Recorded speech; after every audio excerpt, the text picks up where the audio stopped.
I'm just going to try to keep this interactive, and I'm going to stop at different places. Feel free to stop anytime as well from your side. Like I said, it's great to be here.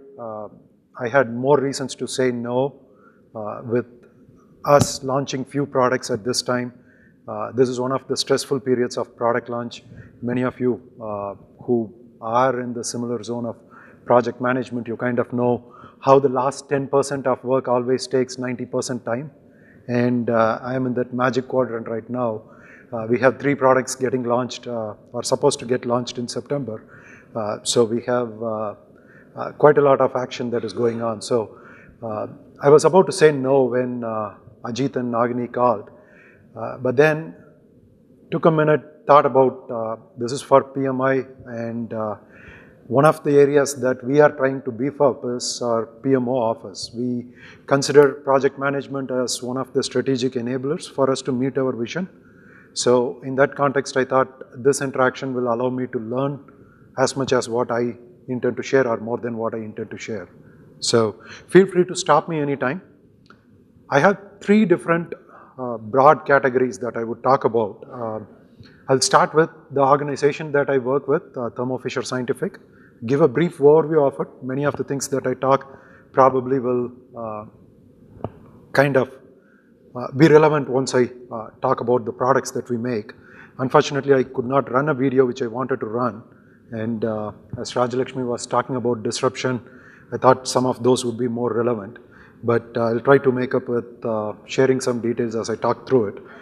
And I'll talk a bit about the learnings that I had in the product development world and R&D world, and what do we do with those learnings as we work within India as an R&D center for Thermo Fisher in India itself. So Thermo Fisher Scientific, like Rajalakshmi was mentioning, we are an 18 billion company, so it's more than a vision for us to say we are a world leader in serving science. We have more than 55,000 employees working in different fields of science, and we all work towards a very common mission that we connect with, and I am very, very proud about. It's basically to make the world a cleaner, healthier, safer place by enabling our customers to do innovation in this particular zone faster and better. So given that background, everything that we do day to day in our organization as in Thermo Fisher goes towards some things which are helping find the next cure for cancer, trying to find if there is Ebola or some other outbreak that happens, how do you go and predict it faster, not take 2-3 days, which it takes when a new pandemic hits, but try to find it faster, or in terms of finding the air quality, water quality, food safety, radiation, and things of that nature. So how do we do this? When we look at the products that we have in an organization which grew from being 10 billion few years ago, less than a decade ago, to now near 20 billion organization, we work in 4 major categories of products. So one of it is life science solutions. These category of products in the life science solution group works around gene mapping, being able to have clinical oncology, or enabling reagents and chemicals that comes in. And lab products and services is all about helping with the different labs which are in any of the different industries. It could come from centrifuge to ultra low temperature freezer, which freezes samples like tissues or stem cells and like, and specialty diagnostics, which goes into clinical diagnostics and immunodiagnostics, and analytical instruments which are quintessential in any of the material analysis, be it with understanding how pure the soil is, or how pure the food that you eat, or what are the minerals that goes into the soil and what can be better grown there. So that's a kind of a portfolio of products. I was intending to run a video to connect with this, but that said, if you look at the products that we work, these products goes into multiple industries. It's not focused towards healthcare only, pharmaceutical only, while those are some of the biggest verticals that we have. Our products goes into agriculture, it goes into law enforcement, it goes into cement, coal, mining. So for all the women who are out here, if you are looking at the gold that I buy, is it pure or not? We have equipments that are used by many of the jewelry manufacturers in terms of making sure that the gold is pure. And we are into food safety and nuclear. So when you look at these different industries, one of the things that is a byproduct of working in multiple industries is that each industry goes through a cycle in itself. Not all industries are going up at the same time or coming down at the same time or plateauing at the same time. So we need to be cognizant of it and pitch our product development as appropriate to where the industry is in the growth cycle. In a similar fashion, coming from an R&D background, for us, when we look at it, it is a combination of multiple different technologies. We work on technologies that are used in spinning. It spins at few Gs, to going into cooling, going all the way to minus 190, minus 200, cryogenic temperatures. We have products that heat. We have products that are using X-ray. There are products that uses RFIDs, and there are products that uses XRF and other imaging technologies. So we have a broad range of technologies. I'm not talking about the IT side of technology because I'll be covering it later on, but that said, if you look at all these different technologies, there are some things that are happening where each of the technology is evolving at a very, very high pace than what it ever grew in the past. So given that we are looking at how do we converge all these things in a way that it helps our customers. So with that, I would kind of stop my Thermo Fisher overview and would also pause for any questions if you have.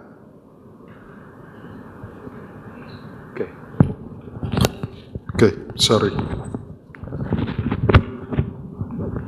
So what I'm going to talk, that was more of an intro of Thermo Fisher and the products that we work with. Many things that I'm going to talk now takes inspiration from some of the folks who I am putting out there. IDEO, I would like to know how many of these are familiar source of knowledge. So how many of you here are familiar with IDEO? You are, okay. So what do you know of IDEO?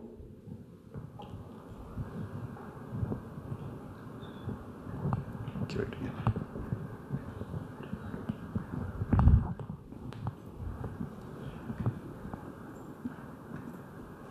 Yeah, they do some research on finding out, or they make the life easy of the people. They recently I came to know about that they helped in developing or making the toothbrushes for children's very so that they can hold it properly. And so they did research and they go to the users actually. A lot of design thinking they do in that actually. So about that, this is that IDEO do actually. Great. What's your name again? Arvind. Arvind. Yeah. Okay. Thank you, Arvind. So you're right.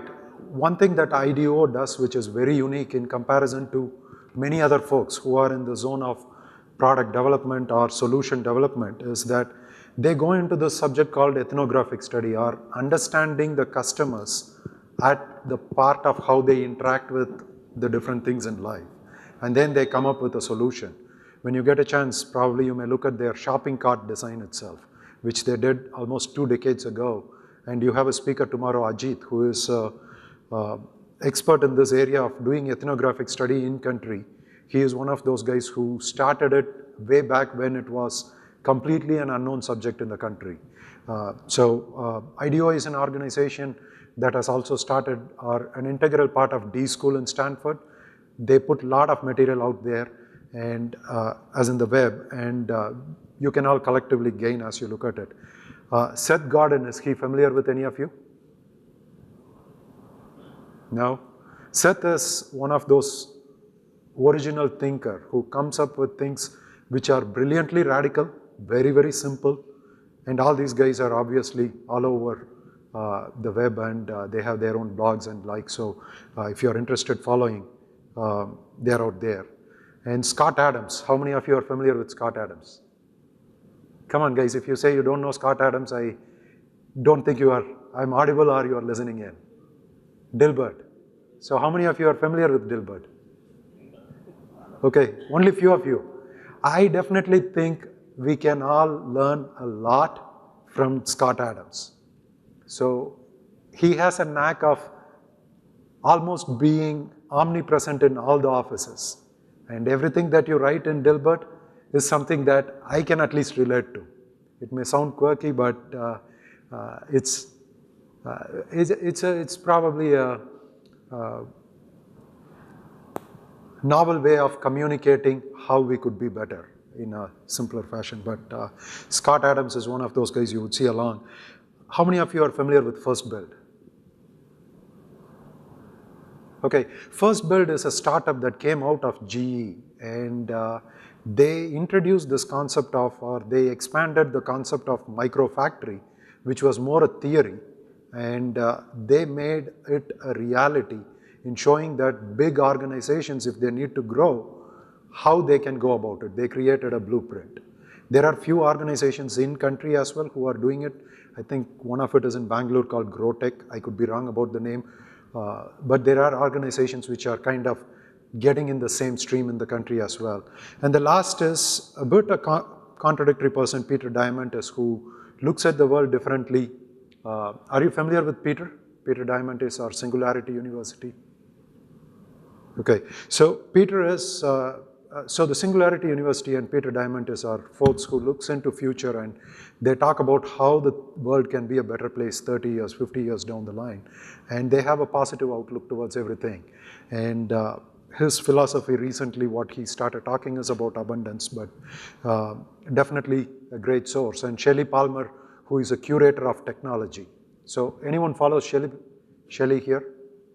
Okay, so I realized that with the muted feedback in terms of, my source of information is different, but that said, wanted to tell this upfront.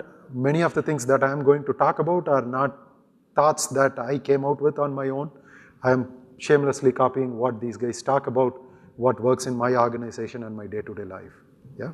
So I would like to keep this as interactive as it can be. I came in here to learn more than what I'm talking. I just have one message to share, which I will come to in a few minutes now. So I would like to understand the audience here, or the demographics of people here who are out here. I would like to know the industry background that you come from. So given that we are in Hyderabad and in Mindspace, I expect a lot of IT folks out here, but with a raise of hand, I would like to know the different industries represented here. So how many of you are from pharma industry? 1, 2, 3. So which organization are you with? GVK Bio, okay. All are GVK Bio, or? I'm sorry? Ready Labs, okay. So both are big customers of ours, and thank you for it, and we learn a lot, and also we work along. Yeah. How many are from infrastructure? Anyone from infrastructure domain within IT? Sorry, the lights are so very glaring, it's not helping to see the faces. So, one person somewhere here, or so, okay. How many from IT? Okay, wow, nice. So, what are the other industries that are represented? R&D, anyone? Product development, R&D, one of you, okay. Which organization are you with?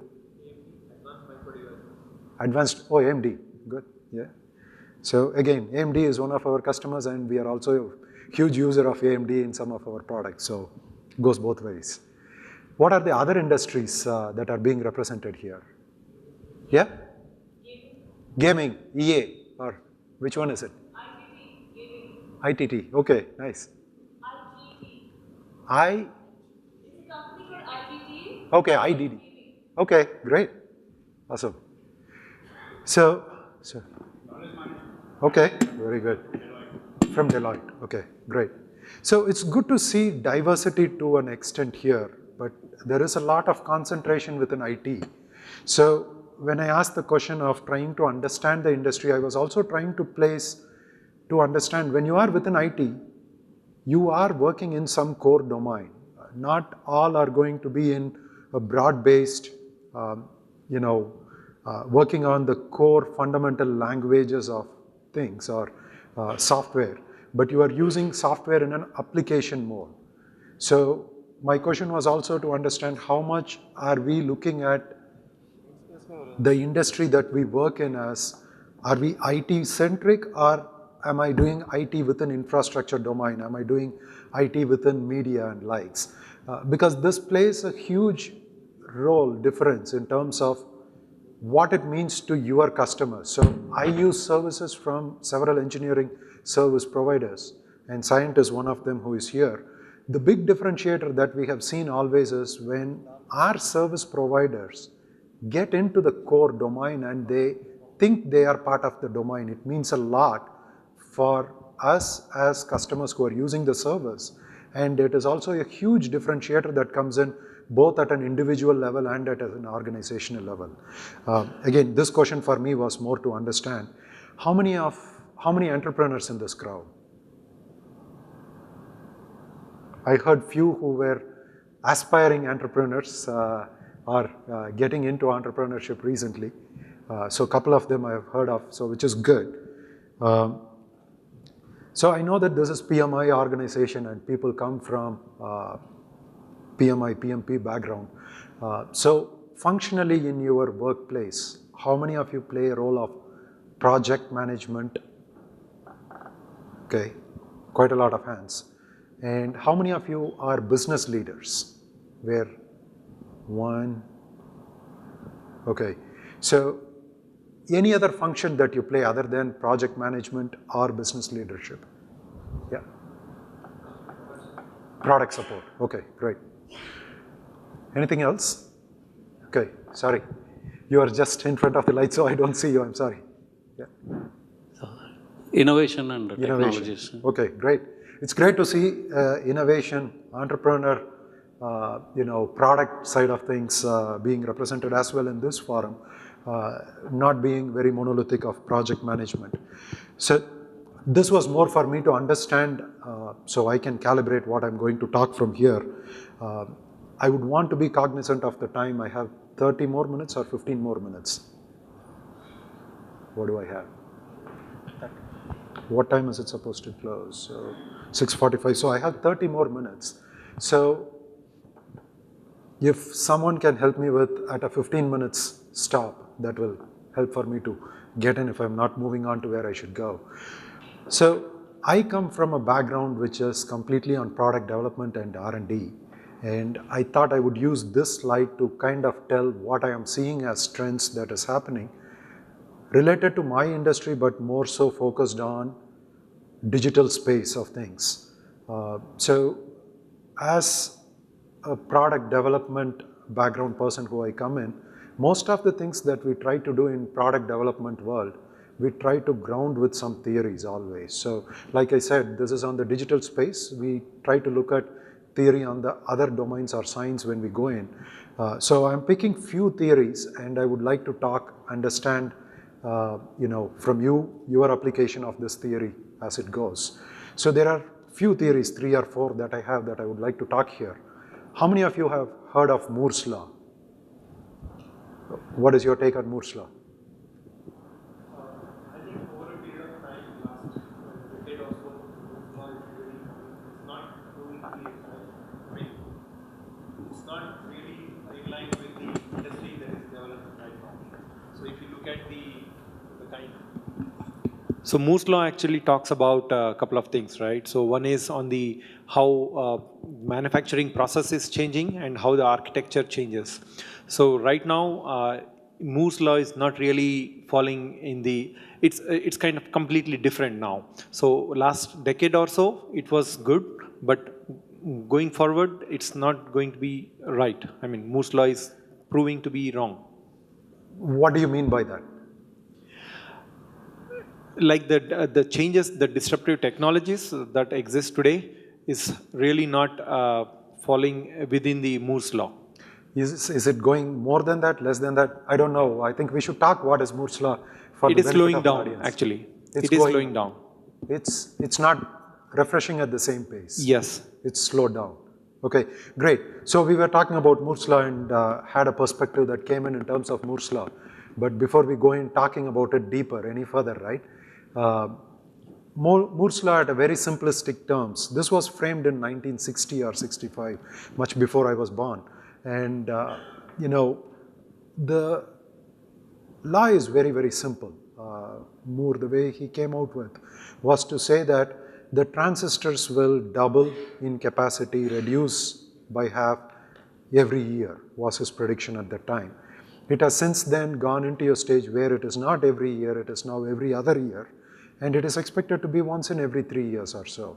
But to give a scale of comparison of what this law means, if you look at the picture that is shown there, I don't know how good it is showing up there.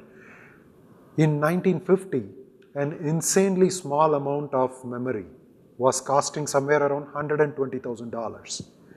2005, a 128 MB in the same form factor was costing as much as how much a 128 gig costs. You may think, what does it mean to you and me? I'm a project management professional. What has this got anything to do with me? I would ask you to hold the thought, but kind of take in this theory. There are few different things that are happening around, right? So if Moore's law talks about things which are developing faster, becoming cheaper, making smaller and organizations like AMD grows on the theory itself, right? The growth comes just from there. You cannot stay from, my reference is with Intel chips, so i5 to i7, or you need to keep going, right? So the other law is the Metcalfe's law. Anyone who has heard this? I'll just rush into this law. So this is a very simple law which just talks that the effective value of a network is square of the number of nodes in the network. So if that is not relevant in that term, right, as they talk there in Metcalfe's, this is again a 1980s, or it's pretty few decades old. If you take in our parallel day to day, if one of you is looking out for a job, what would be your easiest mode of getting into a job? Anyone wants to take a chance or answer to that? LinkedIn or job board? LinkedIn? Yeah. I'm sorry? Online job portals, LinkedIn's. Okay. Reference. So when you take LinkedIn or the reference, online job portal, you are going and seeking it, or telling to the market that, hey, I'm here, or you are going and looking at what is available in the market. So if you are looking at LinkedIn or reference, how easy is it to get a job if your reference profile has one link versus 100 link? Do you think it will be higher or lower? Higher. Right? So it's the same thing that extends to many things in life, where the value of the network is going to be squarely dependent on the number of connection points in the network. So we can look at these laws and say that these are isolated laws which has nothing to do with us. But if you just go into the core of it, it is very, very simple to see how it can connect to us as well. So Metcalfe's is one of those laws which is later on proliferated in few other modes, but will be more of theory when I go in there. The next one is the law of accelerating returns. So it's a bit a controversial law in some sense. Anyone who have heard this? No. So how many of you are familiar with compounding? Okay, you want to tell your version of compounding? If you can introduce your name, I think it allows for us to know. Yeah, hello, I am Ketan, I am from Cognizant IT background. So basically, for any investment, you have a principal amount and then you earn either monthly or quarterly interest on top of it. So if that interest becomes part of the principal at a recurring event in time, then you kind of compound your interest over time, whether it's monthly, quarterly, or so on. Absolutely, right. Bang on. So this is a different variant of the same thing, and it is probably one of the age-old theories, right? How many are engineers here? I forgot to ask that. Quite a few. Okay. So how many with math background? Okay, quite a lot. Great. So you must be familiar with trending graphs, right? All of us use it in business to know where we are.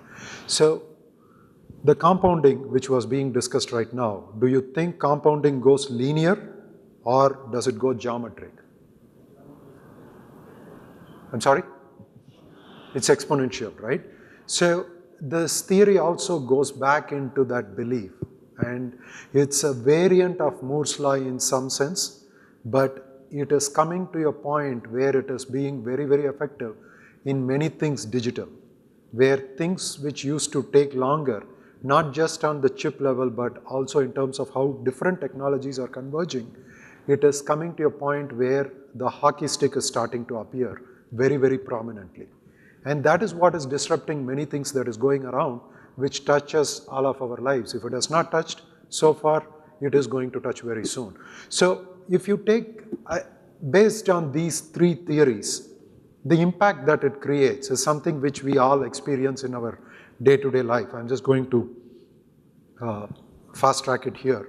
So what does these theories mean to us in our day-to-day life? Some things on demand. So you take Uber, Olas of the world, that's completely driven by some of these theories, what made it possible, right? Autonomous. When you look at autonomy, it's not as much about autonomous driving alone, but how many of you use Uber or Ola here?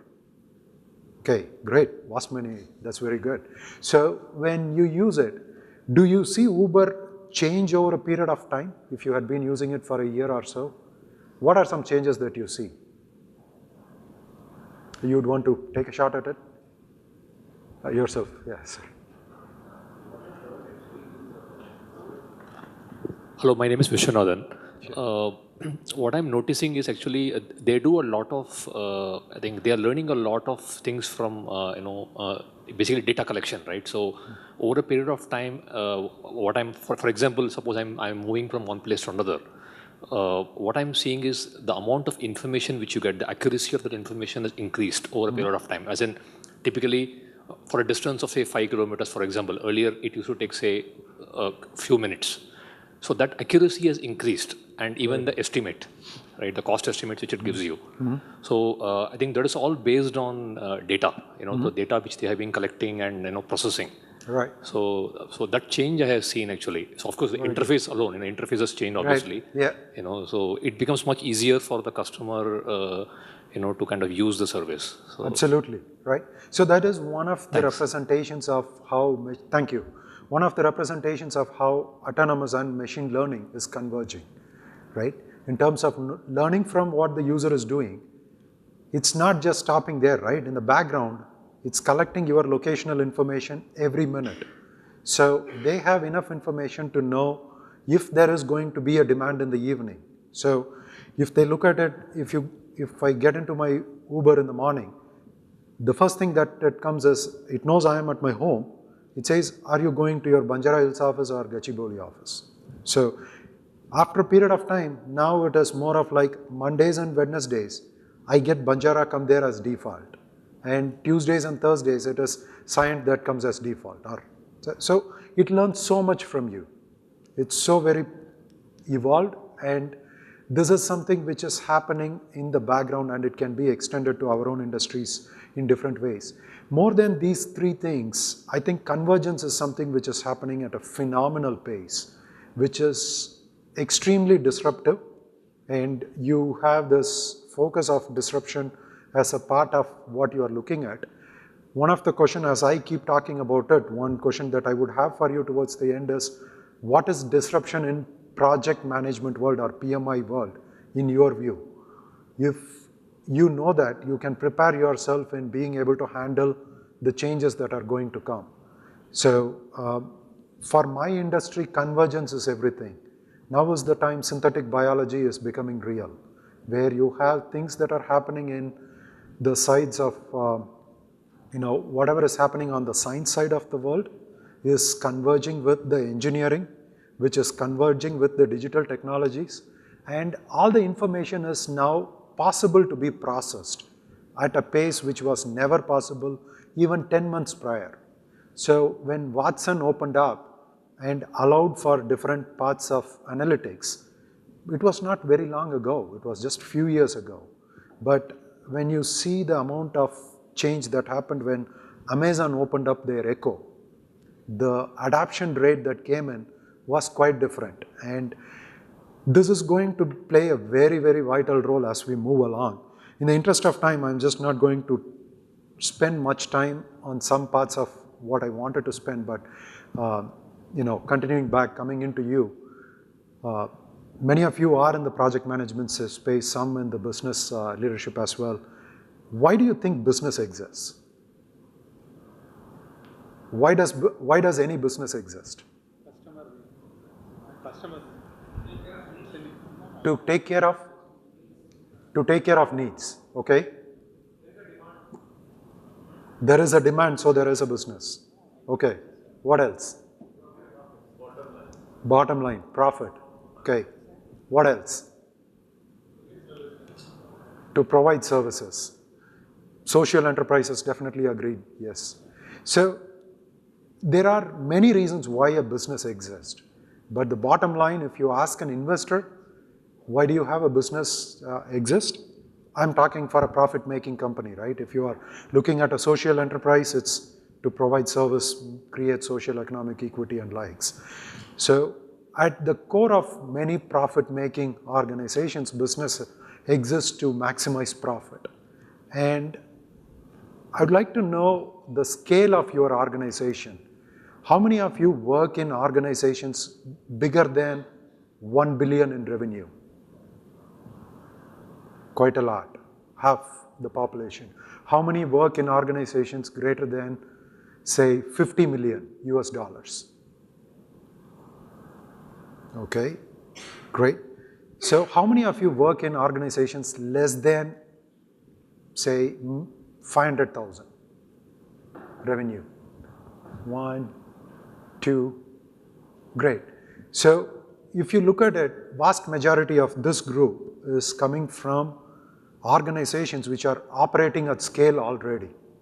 So the challenge is that organizations which are at scale, which is like, I'm already at a size, how do I grow from here? Like today is the earnings announcement season. We heard from all the IT biggies in terms of where they are seeing the quarter grow and the revenue go. So if you look at it, when you are at certain scale, growth is something which is a challenge in some sense. So organizations are often looking at how do we grow at a given scale, continuing with the growth rate that is required. So when you look at this particular requirement which is there, where I'm looking at maximizing my growth at scale, how does your organization do this? Some of you mentioned profit as one of the reasons. So how does your organization go towards this goal of your existence? What are some things that you do in your project management world for this? So probably new product delivery. New product delivery, okay. New ways of doing things, great. That gives us an inference of how we should actually move forward. Okay. So that helps us to scale up in a different direction, which Right. will help business growth. So Absolutely. you talked about profit. Right. Yeah. What are the other things that you do for this? Yeah. Automation, okay. Innovative solutions, okay. Customer satisfaction. So now if you think of this from a project management world, right? How do you guys term these things? What are some of the standard things that you think from a PMI framework, PMP framework? Strategize, resource optimize. What else? You want to execute well for the new product that you want to launch. You want to be. How to reduce your delivery cycles. Reduce the delivery cycles. You can bring on your products to the market, to the customers. How quickly how well you can actually showcase the features kind of stuff. Right. How well you can include the customers also into your delivery cycles. Perfect. So when you see from this perspective, right, we talked about, oops, looks like. Okay, so there are different things which drives in, and you talked about different aspects. This is not a question which has few defined answers. There are multiple things, but when you look at it from what you said, some of you talked about coming up with new products, making sure that you get it done right, and many of you talked about how you improve efficiency and like, right? So if this is how it is, right? when you look at a typical organization in terms of how it gets executed, this is a process that gets used, or an agile is another method that is used, typically starting with a discovery, going into development and launch. I'm just going to fast track here in the interest of time. Do you use a similar process, or do you have a different kind of process? Some kind of stage gate process is what I'm throwing out here. Do you have a different kind of process that you use? Or all of you use only stage gate in your project management? I don't think right now I guess companies are moving. Of course, these phases are overlapping. I don't think we have stage gates anymore. Okay. We have things moving in parallel. Right. These stages moving in parallel. I don't think we will be waiting for a gate to pass on. Right. Of course, the timelines also are going to be very small than what it used to be in the past. Yes. True. So from waterfall moving towards agile, that is one of the biggest reasons. So agile is something which is very big, more from IT industry as you come in. So how many of you have transitioned from stage gate process to agile in your career? 1, 2, 3. So roughly about 30-40% of the population. Actually, the process of transformation. Okay, right. They use the agile as a talent tool, Mm-hmm. and then they move towards toolization, which actually they adopt a lot of DevOps. Right. So it's kind of continuous integration and continuous delivery. So True. So roughly about half of you have already transitioned to agile, and some of you are in the process of transitioning. For those in the IT who are not transitioning in, probably you are bound by the core industry which is constraining it, your customers. But that said, if you look at it, like what you were mentioning, there is optimization coming in where things are happening in parallel, but at the same time, is that sufficient enough to make things move forward? Is the question which typically comes in, right? So when you look at some of the news clips that recently came in, I'm just beaming it out. Again, wanted to spend some time here, but when you look at it, the market capitalization as one of the measures to see where the industry is going. How many of you are familiar with this part of, with this metric or representation? Where in 2001, GE was the market cap leader. This is for NASDAQ or US market, but how many of you are familiar or have seen this? So if not, I'm just drawing your reference to this part. I'm not shooting it out. So the largest companies with market cap is what it is. So if you look at it back in 2001, GE was the biggest company with 400 billion market cap. You look at it in 2016, the situation is quite different. It's not there in the picture at all. One more part of change that you keep hearing and seeing is something that came in the recent Forbes, where it talked about startups kind of nibbling away, not a small number, 20 billion out of IBM and Oracles of the world. Go on. Yeah, probably what we see, the kind of companies like Freshdesk and all these things are taking away lots of business from even the cloud enterprise. So many small enterprises are coming up with their cloud services, which are actually eating into big gains. Precisely on the dot. What's your name again? Ravi. Thanks. Ravi, precisely on, right? So if you look at it, many of the startups now are coming at a meaningful scale where they are able to make an impact for big companies. And again, coming from the background I come from, going into the theory that helps to explain it. How many of you have seen this Crossing the Chasm? Jeffrey Moore, this again a 20, 30-year-old theory. So at the core of it, it goes to the point of what Ravi was talking about, right? There are startups that comes in and they are disrupting the core organization.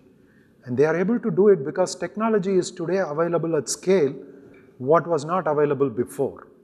And when you look at it at a simplistic level, what this graph, bell curve that is shown here is representing is saying that there are two zones. It's talking about adoption of a disruptive technology in communities is what this graph is representing.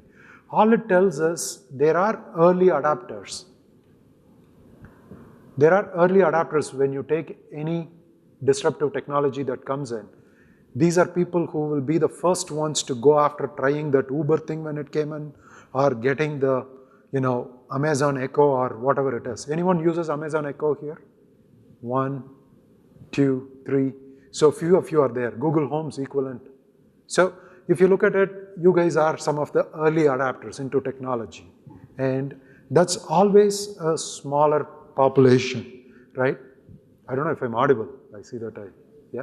So bigger organizations who are operating at scale do not want to get into the small early adapters. They cannot. So they are always motivated to stay in the zone where the volumes are high, where the majority of the market is existing. It was okay in the past, right? It was okay that you could wait for someone to do and then you come and do your thing. Apple was never is a wrong word. Many of their successful products, they were not the inventors of it. They waited for the product to come in MP3, mature it out, then they came with their product after. Take their iPhone. So there are many old organizations or organizations from a decade old or beyond who were able to work through successfully in the past with this constraint where they don't need to look at the small part of the market, they only need to go to the bigger market. I have 5 more minutes, so I'll just get to the subject that I wanted to share with you. So this is happening because there are startups who are coming in who are able to participate in the lower side of the picture, who are able to go to just the 5 customers who I need to sell to, and then go from there to 50, go from there to 50,000. So whatever I was talking about in terms of compounding is a real thing that is happening in the business world. And it will be good for you to go back and reflect in terms of the industries that you participate in, the job market that you are in, or the work that you do. How does this come to play a role in your day-to-day work? And what can you do in your organization? So now the traditional approach, again, it works in a predictable environment, right? If you go with this agile or stage gate process, irrespective of what it is extremely predictable. So I go into a program, I know that this program should cost $3 million. I need 50 resources for a period of 9 months or whatever it is. I go in and I do the program, right? I know with a greater accuracy that I would be launching a product in this quarter to this week. So I can predict it extremely well. Now, I go to the customer very late in the game. Of course, I go gain insight, check my product with the customer in terms of getting some lead customers to come in and check and whatnot. And it typically works extremely well when you know the market very well, when your market is extremely predictable. If anything that is going on around the world, things are not predictable, it is disruptive. So given that background, there were innumerable number of examples of products that everyone felt will be a brilliant success, which never took off commercially.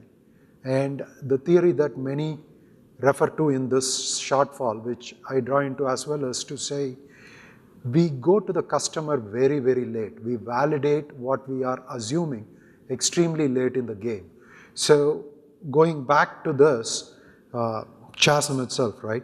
If you look at a typical cycle, what happens, bigger organizations in established markets or mainstream market will need an agile, will need a stage gate in being able to enter to the market. You cannot really change that. You don't need to change that. You need predictability because you are talking about programs that runs into millions of dollars. You cannot just go and take a blind bet on 10 units. But it is very, very essential for all the project managers to play a role in letting your organization to go to a zone where you can help with, moving into this part of how do I do the onesie, twosies. And until you find that formula for yourself, it's going to be something which is not going to keep you growing if you are in a growing organization at a pace where your shareholders will be happy about it. Now, okay, my time is over. Can I take 2 minutes? Yeah, thanks. Some things that we do in this space, so we are addressing the early market, is basically we put the customer at the core center and we try to get the ideas from the insight that we gain, but within few weeks or months, we would want to have the product go to the customer's hand. That is something that we do very often. These are some examples of products that were launched within less than 3 to 6 months, where they created few million organizations. So startups that ended up working well. So getting into the labs or the events, right? So I come from an organization which is near 20 billion. So we are a big elephant as well. And moving a big elephant is something which takes quite a lot of efforts. And one of the area that we look at doing it is basically what we call a hub program. And all we look at here is generating an insight that comes from the customer, converting it into ideas. And within 4 weeks to 8 weeks, we look at converting that idea into a product that my customer can realistically hold. And we give a price tag to it. And we ask the customer to give a purchase order or an intent to buy if we make it. So this we worked with one of the Indian customers where we felt they have a challenge of being able to detect different air quality ingredients in an effective manner at a very low cost, in a form factor that is useful without having huge instruments. So when we did this product, we did it kind of in 6 weeks. We went to the market, we validated it, and now we look at it to be a sizable product that can work. This is something which happened recent. We did something similar as we were trying this theory out in different ways, partnering and also developing, which happened to pay us decent dividends. It's not huge, but it is something which started to pay back to us. So with that, I will stop myself, and I'm sorry I did not coordinate to run it right, but that's it. Any questions that you have? Yeah. Trying to understand R&D perspective. When you go into the topic which you have. My name is Satish. I come from Hitachi Consulting. Hitachi Consulting. Okay. One of the aspects which I am keen to understand from you is, in an R&D setup, since you head that function, project management is traditionally known for all the other work which we monitor and control. But in an R&D setup, things don't materialize the way you really plan to, because it's a research and development exercise. So effectively trying to put project management boundaries on that may not really fructify. So how do you really look at project management in that space? You must be having project managers with you. So, Sure. So how do they do that? So the way we look at it is like how many organizations do. We separate research and product development. So research is an area where the outcome oftentimes is not predictable to the extent that we would wish. But when you look at research itself, it's an area where we go in with a very open expectation in a broad area. And we make an investment with the expectation there to be something else. It's not really a timely fashion of deliverable.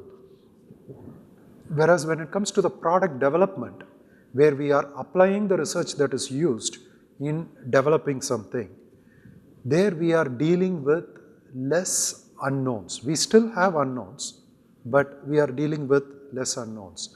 So given that context, the traditional project management works for us extremely well, with project managers focused and going through the standard project management practice. But when we come into things where you are looking at somewhere in between research and development, we kind of give an open room. We just say 4 to 8 weeks for you to fail fast, learn, don't necessarily keep yourself swirling around. So we try to do certain things to mitigate it out. Yeah. We can discuss more after as well. Yeah. Hi, this is Visva from the TCS. I have a question, like earlier you were explaining about that bell curve and how the big companies, what are the next plans, how to sustain. So in that direction, it seems that the big companies still following the same good old formula, like mergers and acquisitions. And I'm not really sure how many startups are really ending to be being there as a turning into big companies, unless otherwise something like Uber, which is a new concept altogether. and now it has become gone into big. Now what Uber will do is, if any other companies or any startup companies are coming, it will try to merger or it will try to take that into acquisition. So what are your views in that? Means apart from this merger acquisitions, anything better that the big companies can do unless it is a brand new idea? So to answer your question, two parts, right? M&A is going to be a critical part of businesses at scale to grow. So that is going to be very, very relevant subject all through, right? While that goes on for big organizations to scale up, there is not a single formula that is going to work, only because it's very cultural to the organization. So what works in my organization need not necessarily work. It's not always something which is a transferable process as it is.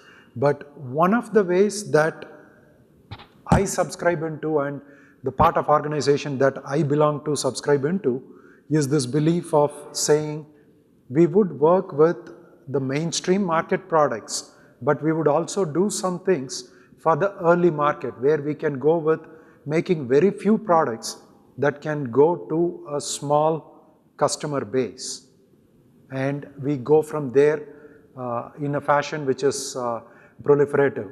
One of the references could be First Build, a GE company which went in to start something on their own as a small organization, which is now creating products which are becoming few $1 million revenue, which is not insignificant end of the day for the business that they come from. So, and I'm curious to hear your part of answer to that question as well. That's my version to it, but. This is Ravi. What I see is, in Indian market, with the startup culture going up and all, probably the next step is corporates are going to invest, into this new startups, like what you said, GE has started a First Build kind of stuff. Right now, the situation is these business leaders from the big companies are investing in startups. Right. The second phase, probably, once things are going to be more matured, how the startups have to be in the industry, the big organizations are going to float small arms, which are going to be the startups. True. Because with their knowledge of the processes and stuff which are going to come from the bigger organizations, how a startup also has to be run. And at the same time, they are going to give impetus to the new ideas and new entrepreneurs. True. So that's what is going to be the next stage of startups, is what we usually think in our discussions in our arena, actually, in my network and all. So that's what we... I think that's very true, and some of it is starting to happen. I agree with you, Ravi. Yeah. Very good. Hey, in the interest of time, probably we'll wrap up right now, but I'm available over dinner so we can catch up. Thank you.